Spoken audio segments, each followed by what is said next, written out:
Muy buenas a todos, bienvenidos al canal. Mi nombre es Iván y esto es el tramo de Tejeda, el número 9 y número 12 del 49º Rally Islas Canarias, antiguo Corte Inglés, que este año por primera vez en su historia va a ser parte del calendario del Mundial de Rallys, casi nada.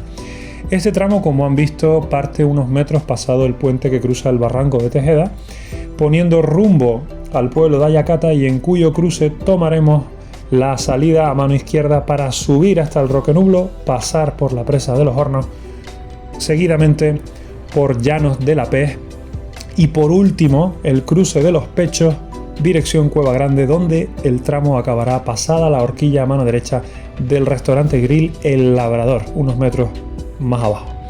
Sin más, me despido, les mando un fuerte abrazo, comenten, compartan con sus amigos forofos, suscríbanse, den chola al canal que es nuevo, acabo de abrirlo, y disfrutemos juntos de los rallies como nunca antes se había hecho, con una perspectiva nueva. Van a disfrutar mucho de lo que vamos a hacer en este canal todos juntos. Muchísimas gracias por ver el vídeo y hasta la próxima. Un abrazo.